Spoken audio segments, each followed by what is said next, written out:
What's up guys, Max here. It's been a pretty huge past 24 hours for fighting games as we got a whole bunch more info for Injustice 2, including the launch trailer. Wanted to give you my base impressions outside of the reaction video, but we haven't seen much else from Injustice outside of that CG trailer.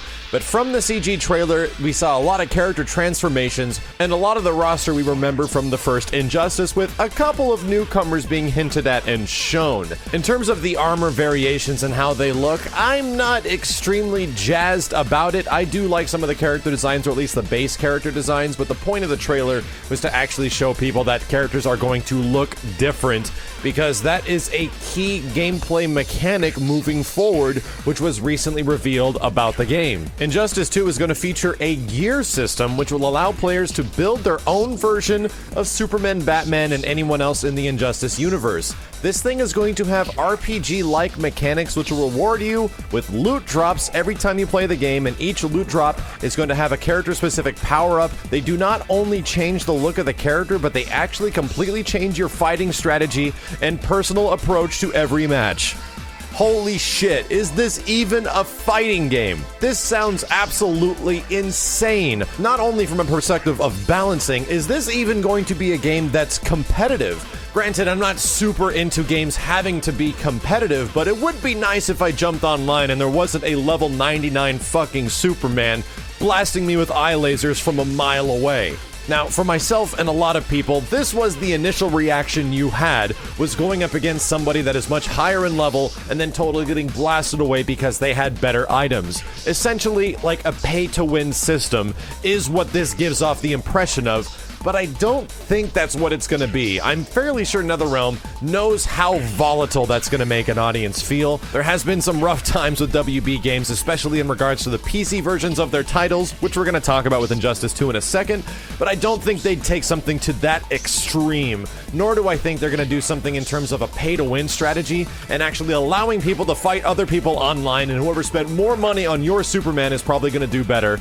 That makes literally zero sense. Like, that would just piss people off, and there's proven history within the fighting game genre that has done this that really upset its player base, most notably Street Fighter Cross Tekken. What I think it's going to be, and what I hope it is something similar to the variation system that we saw within Mortal Kombat X. In that game, they had 3 variations per character, and every character almost had different special moves, and some moves that kind of stayed throughout every variation. That seemed like it was a balancing nightmare when we heard about it, but it ended up being pretty okay, and as we expected, there was going to be one variation that was the really good one, and the other 2 that were kind of the super kooky ones. But it made Mortal Kombat X a rather refreshing experience overall, because there are several variations in that game that you just never see. I think I've played against Mournful Katana like maybe twice in the entirety of that game's existence, which is a nice thing. There's a lot of variety there to be had, and I think we're going to get something similar with Injustice 2, where instead of having a variation that has a bunch of moves set to that variation, you'd potentially get gear that could be assigned to that character. Batman would have these really weird glowing arm things that would give him a projectile outside of batarangs that might be a little bit different, and that would be specifically tied to like his arms or his legs or his head or something. Whenever you would equip a character with one of these gear pieces, it would give them a special move of some kind, like a customizable special move, somewhat similar to Super Smash Bros. And having its custom characters. And that already sounds extremely familiar to what they did in Mortal Kombat X with the variation system. It's just that now you get to pick and choose which special moves you want per character. Is it going to be tough balancing this? Absolutely. Are some characters going to have more effective select special moves and it'll most likely need to get patched later? I can almost guarantee you, but it would allow a level of customization that might be fairly familiar to other fighting games you could have played, like Rising Thunder, which lets you choose the special moves per character.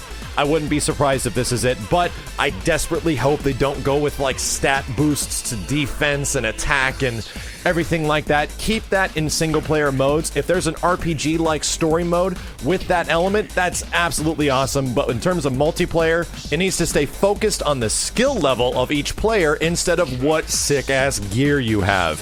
I like characters looking different. That's awesome. Let's make the person that wins the game based on how good they are at the game. They also went on to say that stages are going to have a lot more interactability, which was really good in the original Injustice. I did love the stage transitions, albeit they were a little long sometimes, especially if you played the game a lot, but knocking characters into parts of the stage and utilizing the stage as like combat weapons was very cool, and it was also later used in Mortal Kombat X, so I'd love to see an evolution of that system. And speaking of the story, it's going to continue right where the first Injustice game ended, with Superman imprisoned in that Red Sun prison cell, and Batman's going to continue fighting and look for evil bad guys and try to stop Superman from getting into power.